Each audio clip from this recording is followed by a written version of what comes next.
નમસ્કાર ભક્ત મિત્રો, આજે હું વિડીયો લઈને આવી છું ભક્તજન કથા નંબર 7 મહારાજ અંબરીશની નાની રાણી. તો ચાલો આપણે શરૂ કરીએ. વૈષ્ણવ રત્ન શ્રી પ્રિયાદાસજીએ આ કથા જે રીતે કહી છે તે રીતે હું તમને કહીશ. એક નૃપ સુતાહુતિ શૂન્યો અંબરીશ ભક્તિ ભાવ, ભયો હિએ ભાવ ऐसो વર કર લીજીએ. અર્થાત એક રાજાની દીકરીએ અંબરીશના ભક્તિભાવ વિશેની વાત સાંભળી અને તેને પોતાનો વર બનાવવાનો ભાવ તેના મનમાં થયો. તેણે પોતાના પિતાને કહ્યું કે મેં મહારાજ અંબરીશને મારા પતિ તરીકે સ્વીકાર્યો છે. તેથી હે પિતાજી, તમે એક પત્ર લખી તેમને આ વાતની ખબર આપો. રાજાએ પોતાના ગોરને બોલાવ્યો અને પાતી લે કે ચલ્યો વિપ્ર.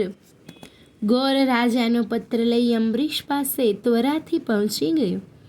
રાજાને પત્ર આપ્યો, પરંતુ ભક્તિરસમાં ડૂબી ગયેલ મહારાજ અંબરીશને સ્ત્રીમાં રસ જ ન હતો. તેમણે વિપ્રને કહ્યું, પ્રભુ સેવા આડે કોઈ પણ પ્રાણી કે પદાર્થ પ્રત્યે મારી કોઈ જ રુચિ નથી. ગોર પાછા ફર્યા.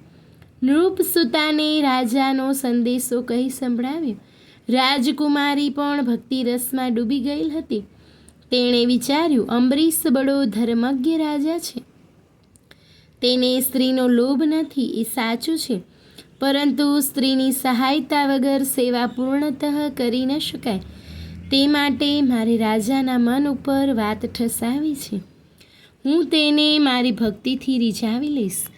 આવું વિચારી તેણે નક્કી કર્યું કે મેં તો કિયો પતિ અબ મુખ નહીં દેખો ઓર પિયા કો. અંબરીશ મારો પતિ, બીજા કોઈ પુરુષનું મુખ મારે જોવું નથી. રાજકુમારીએ પુનઃ એ જ બ્રાહ્મણને અંબરીશ પાસે મોકલ્યો. તેણે રાજાને સંદેશો મોકલ્યો, ચેરી જો ન કરો તો પે લેવો પાપ જીયા કો.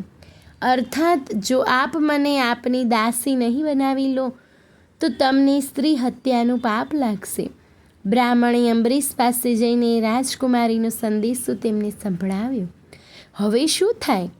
રાજાએ પોતાના સ્નેહીને પોતાનું ખડગ આપીને રાજકુમારીના પિતા પાસે મોકલ્યો અને કહ્યું કે તમારી દીકરીના ફેરા આ ખડગ સાથે ફેરવી દો.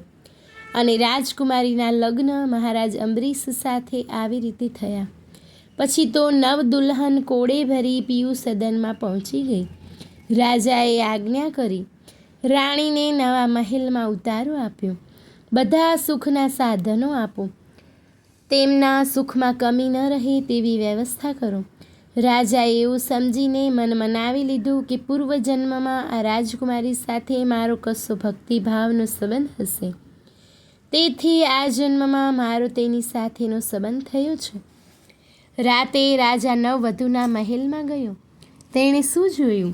નવવધુ તન્મયતાથી પ્રભુના કીર્તન ગાઈ રહી હતી. તેનું ધ્યાન અન્યત્ર ન હતું, કેવળ પ્રભુમાં જ હતું. તે જોઈ રાજાથી બોલાઈ ગયું, કોણ ચોર આયો મેરી સેવા લે ચુરાઈએ. અર્થાત, આ કોણ ચોર આવ્યો છે જેણે મારી પ્રભુની સેવા ચોરી લીધી છે. 3 દિવસ સુધી સતત રાજાએ રાણીની ભક્તિ ભાવના જોઈ અને કહ્યું, એસો મન જો પે પ્રભુ સાથે પધરાઈએ.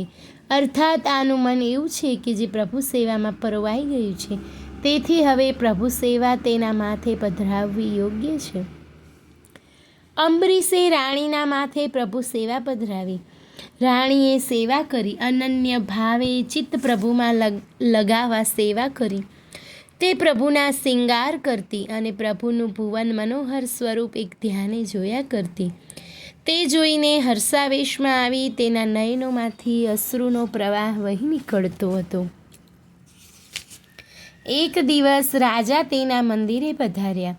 ધીરે ધીરે ડગ ભરતો તે નિજ મંદિરમાં પહોંચ્યો. તેણે શું જોયું? દેહભાન ભૂલીને ભક્તિ રંગમાં રંગાયેલી એક સ્ત્રીને તેણે જોઈ.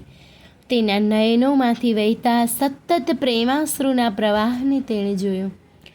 તે વીણા બજાવતી હતી, લાલનને રીઝાવતી હતી, મસ્ત બની કીર્તન ગાતી હતી.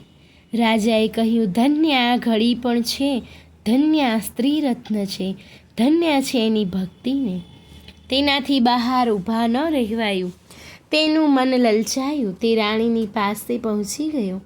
પોતાના ગુરુ અને પોતાના સ્વામીને જોઈ રાણી ભઈ ઉઠી ઠાઠી ઊભી થઈ ગઈ. રાજાએ તેને કહ્યું, રાણી વૈસે હી બજાઓ બિન, નવા નવા તાન પલટાલો, લાલનને રીઝાઓ. જે રીતે કૃષ્ણ રસ વિક્ષિપા મનવાળા બની ગયા છો તેવા જ બન્યા રહો. આખી રાત રાણીએ એ રીતે વિતાવી. રાણીની એ હતી સુહાગ રાત. રાત વીતી ગઈ. રાજાએ કહ્યું, રાણી ભક્તિની રીત મને સમજાવો, તેથી હું પણ આખી રાત ભજન કીર્તન કરતો રહું. ત્યાર પછી રાજા અને રાણી એક જ મંદિરમાં રહ્યા. રાજાની બધી રાણીઓમાં તે સિરમોર બની. પોતાના ભક્તિભાવથી તેણે ભગવાનને તો વશ કર્યા જ હતા, તેણે પોતાના પૃથ્વી પરના સ્વામીને પણ વશ કરી લીધા. રાજાઓ તેના પરનો પ્રેમ દિન દુગનો રાત ચોગની વધવા લાગ્યો. પછી તો તેમની ભક્તિનો ચેપ બધે ફેલાયો અને ફેલી ગઈ ભક્તિ ઘર ઘર હે. ધન્યવાદ ભક્ત મિત્રો. જો આપ લોકોને વિડીયો ગમ્યો હોય તો લાઈક કરજો, ચેનલને સબસ્ક્રાઈબ કરજો અને બેલ આઇકન દબાવવાનું ભૂલતા નહીં.